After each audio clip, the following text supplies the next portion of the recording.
Hey, what's going on, everyone? GoodMicWork commentaries back at you with another really fun and crazy professional wrestling review. This video is a Patreon-sponsored review, courtesy of awesome Patreon supporter Glenn Warnicki.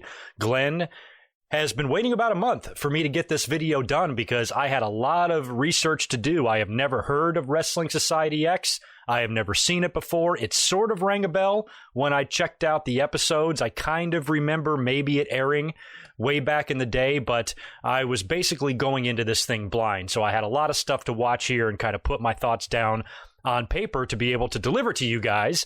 And I'll tell you what, man, this is going to be a crazy review. This is not the first craziest review I've ever had done. I still think the winner goes to my man Barry MK400, who about a year or so ago had paid to have a video done, a review of a TV show called Zoe 101. I'll throw the link up in the upper right there for you. And it got really, really good reviews and response from all of you guys, who 90% of you, I believe, in the comments of that video said, I grew up with that show, and I had never even heard of the show before. So clearly, there was a generation gap there, but the last time I did a crazy episode like this, it was very well received. Now, this one is still professional wrestling related because it involves a professional wrestling show, but this is a professional wrestling show like no other, and I don't think I'm going to be very kind in my review here because this show was all over the place. This promotion was extremely short-lived. It was crazy. It was nuts. And I would love to hear some of your thoughts and your opinions on this if any of you remember this or watched it at the time. We're going to go through all the episodes here, all 10 of them, and discuss some of the highlights and some of the crazy things that went on during this very short-lived promotion that aired on MTV. So buckle up. It's going to be a fun, fun ride.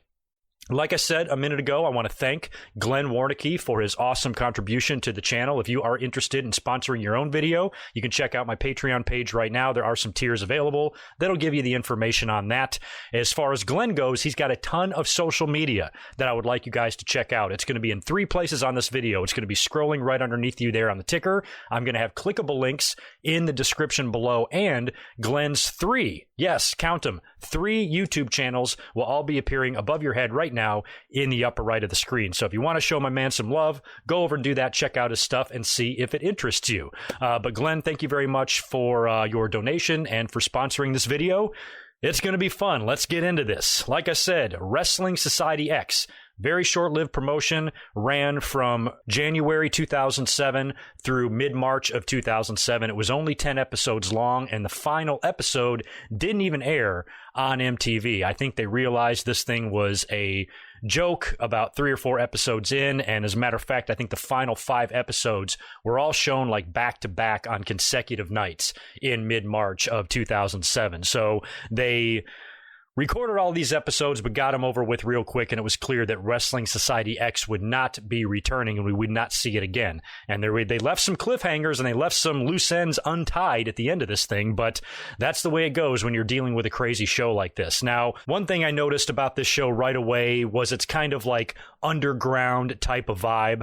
This was produced in a completely different way. It's not like a wrestling show you see now, and you got to remember, too, these episodes are only 20 minutes long, so there's no time to develop any storyline. There's absolutely nothing here to discuss in terms of storytelling or anything like that, wrestling related. This is mostly violence, explosions, special effects, CGI, and a lot, and I mean a lot, of loud noises and energy. Way too much for my brain that's now in its mid-40s to fucking handle. It was crazy, I'll tell you that.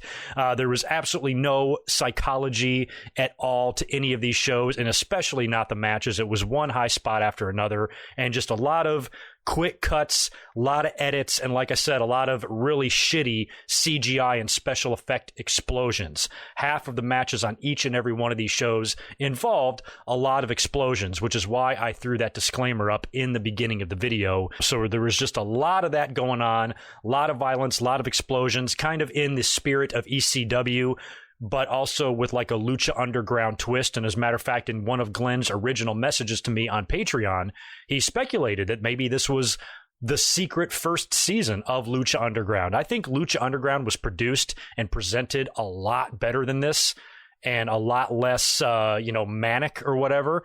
But this almost gave me, it's weird to make this comparison, but it almost gave me like an Iron Chef vibe. Anybody ever watch like the original Iron Chef before it was, I think, Americanized, and it used to be on the Food Network back in the day?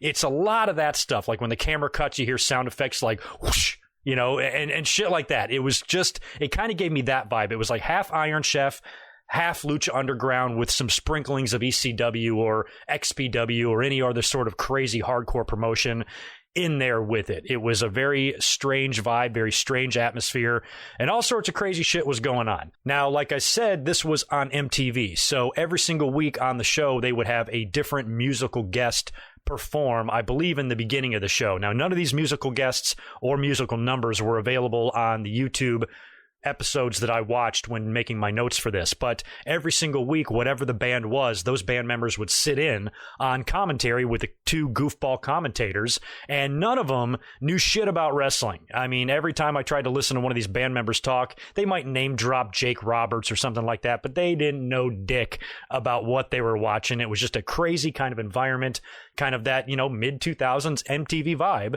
and MTV has had a history with wrestling dating all the way back to the Rock and Wrestling Connection, and in the Attitude Era with Sunday Night Heat with WWE. They're no strangers to this, but this was just not well done in any way, shape, or form. But the roster wasn't bad. We're going to go through each and every episode here and talk about some of the highlights, but you had some good talent on the show. You had a very young Seth Rollins. Seth Rollins was a part of Wrestling Society X. So was Joey Ryan. So was Six-Pac or X-Pac or 1-2-3 Kid, Sean Waltman. We had a very young and small Scorpio Sky.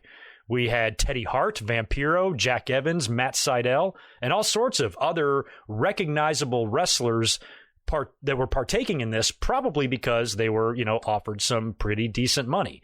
And they're really, like I said, a lot of these guys were young at the time. I don't think it did anything to harm their careers whatsoever. This is mostly, to me, this is mostly a joke. I don't think anyone looks back at this short-lived Wrestling Society X that 15 people saw and think that it harmed the business in any way. It really didn't. It was a different take. It was them trying to do something different and present wrestling in a different way. It just didn't work like this. And when you consider where we are currently, here we are in late May, of 2020, and we are right in the middle of the COVID-19 pandemic, and we're seeing a lot of differently produced wrestling, with the Boneyard matches and, some of the crazy off-site stuff, stadium stampedes. It's more cinematic type of wrestling since we have no audience right now. So there were a couple of things here that just gave me subtle reminders of the current times that we're in.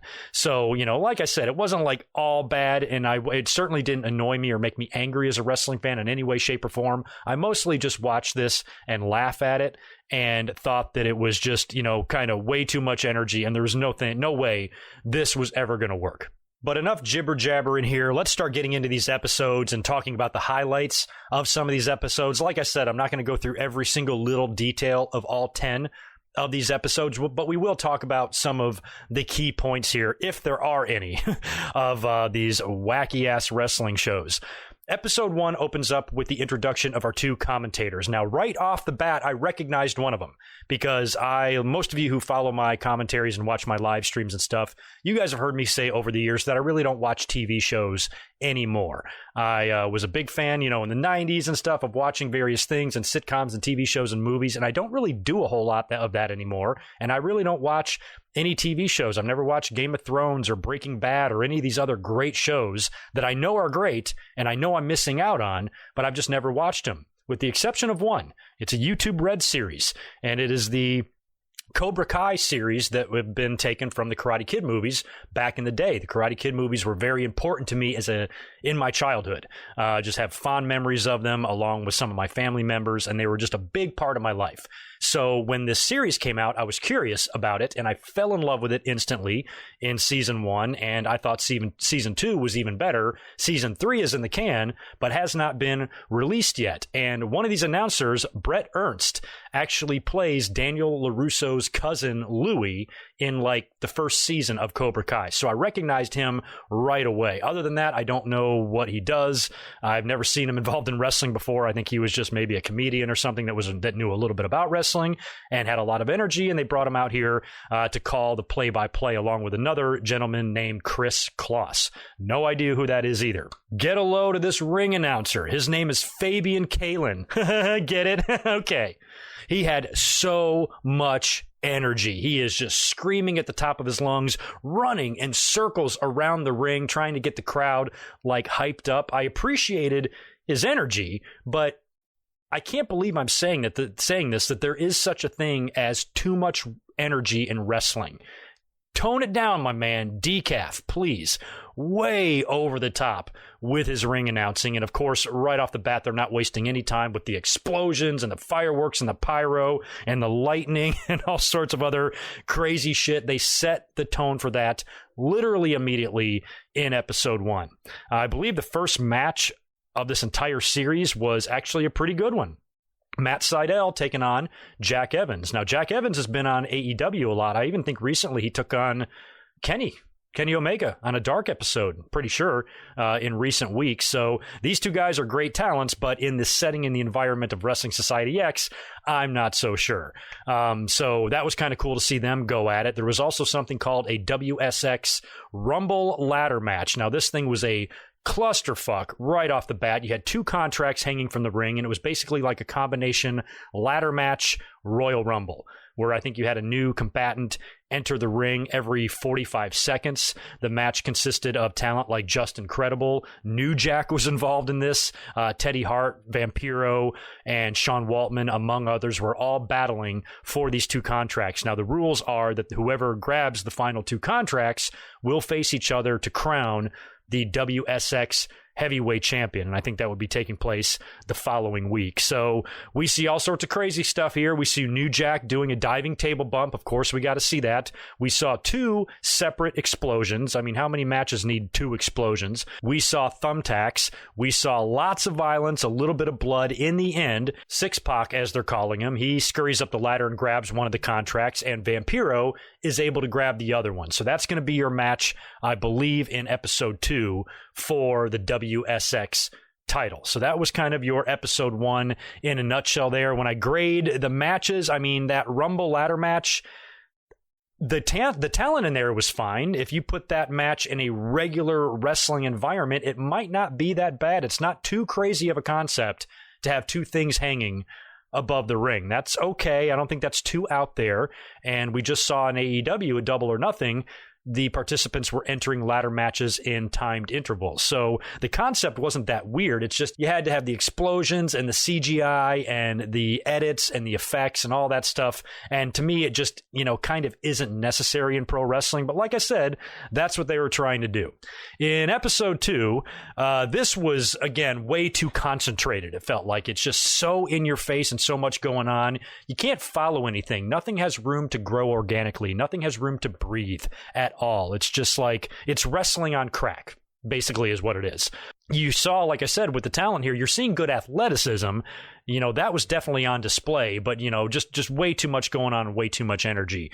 The main event here was Vampiro taking on Six-Pac for the WSX title. Vampiro won with a tombstone into a coffin, and of course they had the big, After Effects explosions happen there. They would use these coffins in matches a lot throughout the season, and every one of them were rigged with some sort of explosions or fire or something like that. We saw fireballs. We saw it all. This stuff got crazy. So in episode 2, we saw Vampiro, who still at this time in 2007 looked pretty good. He still looked all right, and I was a Vampiro fan back in the day. So, I guess he's as good a choice as any to be the first ever Wrestling Society X champion, considering what kind of product this is here with the crazy violence and stuff. Vampiro can get into that. Episode 3, we saw Teddy Hart and Matt Cross. They took on the Trailer Park Boys, so Teddy Hart was here kind of on display. And, I'm not a fan of Teddy Hart. Don't like him. Think he's a huge prick and douchebag and fuck up, and he's never been able to get his act together at all. And I don't really have any respect for the guy. But he was talented. He was so talented. It's almost sad that he just couldn't be an adult and he just couldn't get his life together, because he could have been huge. I mean, some of the things he was doing, especially at that time, could have been in high-profile matches in WWE pay-per-views. But, he just didn't have what it took to, be a professional, in my opinion. But you could see his talents here. They were shining. There was one funny spot where Teddy, he pours water on one of the trailer park boys. I didn't even catch their names. Pours water on him and then takes like a set of these exposed wires and just shocks him and electrocutes him. And he blew up, like the dude exploded. And if you're going to go through and tally here, I didn't take the time to do it, but you could probably go through each one of these episodes and tally up the murders, and you'd probably come up with, I'd say, 24 murders by the end of it. I mean, a lot of people died in this wrestling show, and a lot of people died in wrestling matches, and I don't think we saw one single arrest.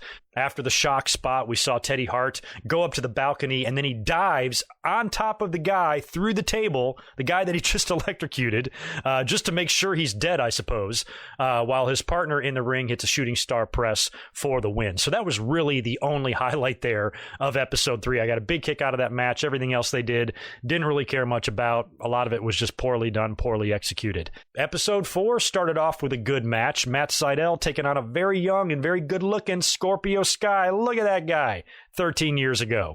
Again, very athletic. He was showing some great moves in there. Sydal would win, and the good thing about this match is nobody exploded after the match. There was not one explosion, not one death, not one electrocution. Nobody got a telephone pole shoved up their ass, nothing like that. These guys had a match, and there was a winner and a loser, and holy crap, didn't expect to see that. We had a Keeping It Gangsta open challenge. I guess a tag team I was out there saying, hey, we'll take on anybody. It was answered by that 70s team, the Disco Machine, and again, a very young Joey Ryan. So that was a lot of fun. We had Vampiro and Six-Pac brawl at the end. This was kind of silly. These guys are continuing their feud from their title match, and it ended in Vampiro eating like one of those crazy fireballs. Again, a lot of effects. It looks so cheesy. It's not even good effects. I wouldn't even be necessarily opposed if, and we've actually seen some of that in recent times here in WWE and in AEW, if they wanted to use a few effects here or there. I think done right could maybe be either entertaining or humorous or, maybe even cool. I don't know. But here, it's like I'm doing this shit. It's like I'm using my little crappy video editor to put together these effects. I could do a better job than some of the shit we saw here. But anyway, like I said, this is meant to be entertaining, and nothing here made me upset. I literally laughed at every episode. I had a laugh out loud moment at least once in every single one of these that I watched. In episode 5, they really kind of got weird here. They went in a different direction. Nobody died and nobody exploded. We had Teddy Hart and Cross teaming back up to take on Team Dragon Gate. No one died.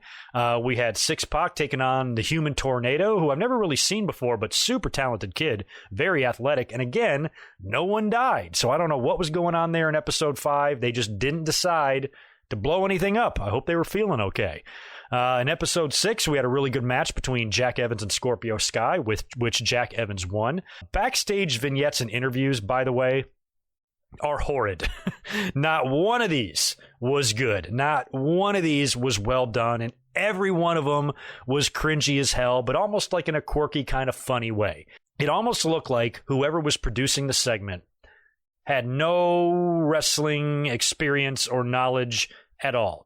They were the day manager of a Wendy's, and they said, hey, get behind the camera and direct these people and tell them how to act. That's what it felt like to me. Very funny stuff all peppered through these 10 episodes. We got our first glimpse in this episode of Seth Rollins. He was teaming up with Jimmy Jacobs. I kind of forgot that Jimmy Jacobs and Seth had a history. So they were called DIFH, doing it for her. And Seth looked very young here as Tyler Black, but you could see it was there. They were taking on that 70s team who at the time were bigger names than them, and they went down to them. So it was kind of interesting to see them kind of do the emo thing. Jimmy Jacobs has got the heavy eyeliner on, and just kind of seeing Seth Rollins. I've not seen any footage of Seth as Tyler Black prior to 2007, I think that was like my first real look at him was around that time. So this MTV show was some of the earliest footage I've ever really laid eyes on in terms of Seth Rollins. So very cool that he was a part of this. We also had Ricky Banderas coming on the scene here, who we know from IWA and from Lucha Underground as Mil Muertes. He was in TNA and other places. Now, he came out appearing on the screen with a burned up face, claiming that Vampiro was responsible for that. Vampiro then comes out and he's attacked by Six Pac, and there's a big brawl going on there. Banderas winds up getting his hands on Youth Suicide somehow, throws him off of a balcony through a table with a ton of special effect CGI explosions, which looks like shit. So now that Banderas is on the scene, he's going to be the clear challenger to Vampiro, and he's going to be coming after that title. So episode 7 begins where episode 6 left off, with Banderas murdering poor Youth Suicide, this time on the music stage. I think the band is playing and he goes up there and starts attacking him. Vampiro versus Ricky Banderas was announced later on in the show for the following week. So Ricky is still on a rampage here, and he'll finally be able to get his hands on Vampiro and challenge for the title. We had Fabian Kalin in this episode. Extra fucking annoying. This time he's got a red hat and a cane. It doesn't get crazier than that. This guy was over the top and way, way, way too much for me. We had the Cartel taking on Eric Cannon and Vic Grimes. Good to see Vic Grimes. Wow, there's a name from the past that I remember from back in the day. The Cartel wins this match when all 3 members pile on Vic Grimes and pin him. Somehow that's legal, but they got the victory there. And the final note I have here, I think this was the main event. It was Matt Sydal versus the Human Tornado. Pretty decent, just, really, really Wrestling Society X-ish for me. But the match itself and the competitors and the athleticism and the talent in this match was not horrible at all. Just the presentation was a big bucket of crap. In episode 8, we had the Cartel taking on Aguilera, who was Jesus in WWE. Recognized him. I think he was the one that stabbed John Cena, right? And Chaos, and the Cartel continued to roll and defeated them too. This was the show, like I said, that was going to have Vampiro's first title defense against Ricky Banderas. This was for the WSX title. There was 2 coffins on the outside of the ring. There was one coffin that the announcer said was rigged with a bomb, and another coffin that was wrapped and draped in barbed wire. And they were wondering, like, is there something else in the barbed wire one? Of course, they're both rigged for explosives. We know that, right? One of the first bumps they did very early on in the match was Vampiro going through a table covered in light bulbs, so that was fun. And immediately, less than 10 seconds after that bump, both of them crashed through the stage, took a big stage bump through a couple of tables. So that's another big issue I have with a lot of these matches throughout the series here, is that it was one bump followed by another big bump followed by another big bump, where these big bumps don't mean anything, when you're doing them back to back to back and just literally lining them up like dominoes is pretty much what this was, which tells me that not one single person with wrestling experience or knowledge or wrestling veteran or anyone like that behind the scenes had anything to do with this, because if they did, they would tell them to slow it down a lot. Even for a concentrated, high-energy 20-minute show, you still could have slowed it down a little bit, and it was just way too in your face, and it was probably one of the biggest reasons why this shit just did not work at all. I don't think wrestling fans really took it seriously. In the end, though, Vampiro is choke-slammed through the barbed wire coffin, which the announcers were thinking was only a barbed wire coffin, but of course it explodes just like the other one would have, and Banderas gets in there, gets on top of him, pins him inside the coffin, and wins the WSX title. So just like that, in his first title defense, Vampiro passes the belt off to Ricky Banderas, but that would be it, man. We would not get another chance to see that title change hands or anything, because we only have 2 episodes left, and then the entire series was canceled. We're on to episode 9 now, and this one opened up with a really kind of cool, interesting match between Six Pac and Scorpio Sky. I liked it. Six Pac won with the X Factor, always cool to see, and just kind of cool to see Scorpio Sky out there in his very, very younger days. Very cool. We had another beautifully acted and wonderfully performed backstage promo. A girl named Lacey doing an interview with Matt Sydal and Lizzie Valentine. She asked Lizzie about a potential relationship with X-Pac. Maybe there's some suspicion going on there. Matt Sydal seems to be a little bit suspicious about it, but the whole thing was so bad. It was just so bad. I mean, just the acting. Goddamn. I've seen better acting in 6th grade theater classes. My God. So anyway, that was funny stuff. We had a fun match with Jack Evans and Human Tornado. There was a dance-off involved. That was actually got a chuckle out of me. I actually enjoyed that a little bit because we do see that sometimes in modern wrestling, the wrestlers having fun in there, maybe dancing or doing something weird. So that was okay. And plus, the two wrestlers are pretty decent. Goes to a 10-minute draw. Very strange. Jack Evans has got the Human Tornado in a Dragon Sleeper, and it looks like he's going to tap out or pass out. And all of a sudden, the bell rings, and the referee kind of looks confused. And Fabian Kalin gets in the ring and says, I've decided that this is a 10-minute time limit draw. The referee didn't make this decision. The timekeeper didn't make this decision. The crazy crackhead ring announcer made this decision. So that made a ton of sense. And what would be interesting is in the very next episode, which we'll talk about in a minute, there was a match that was announced backstage with Jack Evans and Human Tornado that was going to take place on a future episode to crown a champion. They're going to create a secondary title. And since these two guys went to a 10-minute time limit draw, they were going to face each other one-on-one with no time limit, with the winner being crowned the new champion. They didn't even announce the name of the title. So we never even knew what it was, and it was never to be conceived or heard from again, but they did, in episode 10, make the match. Now, like I said, episode 10 did not air on MTV, according to the research and that I looked up on the promotion here, but I was able to find it on YouTube. Luckily, Glenn, when he requested this review, he provided me with a link to all the episodes. So without that, I would have had to go find these things on my own. But I did learn that episode 10 did not air, and MTV just kind of got rid of it. Now, this was billed as a big double main event. There was going to be two crazy matches. There was going to be a Piranha Death match and an Exploding Cage match. So this one was going to embody and be the epitome of what Wrestling Society X was, and it didn't even air. How funny is that? So anyway, the Piranha Death match was between Los Pochos Guapos and the Cartel. And the Cartel won. I mean, Cartel, I think, won all the matches that I saw them compete in, or at least the ones that I wrote down here.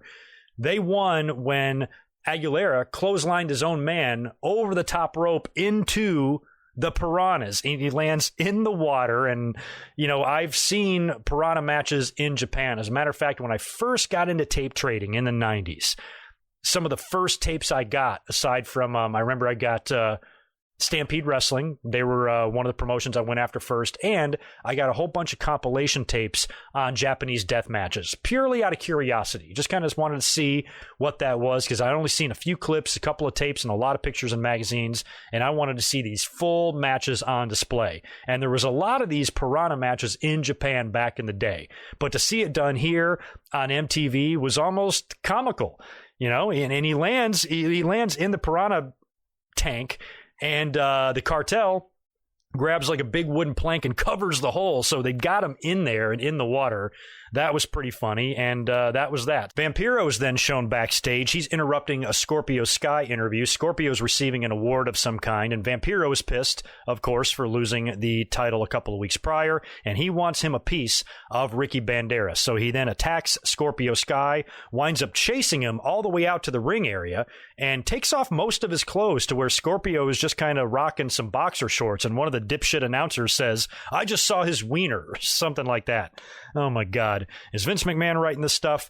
The entire locker room then empties out to try to stop Vampiro, and he is fighting them all off. Eventually, Ricky Banderas shows up, starts brawling with Vampiro, and, they're basically setting up a return match at some point, but we would never get that return match, and this was pretty much the end of their saga. We never got a payoff on that unless it happened in some other promotion somewhere. I have no idea, but that was kind of the end of those two guys in Wrestling Society X. We cut backstage to another Oscar award-winning performance with Six-Pac and Lizzie and Matt Sydal barges in and he attacks Six-Pac, but Sean turns the tables and whips Matt Sydal's ass and then calls Lizzie a bitch or something and says, I don't want anything to do with either one of you.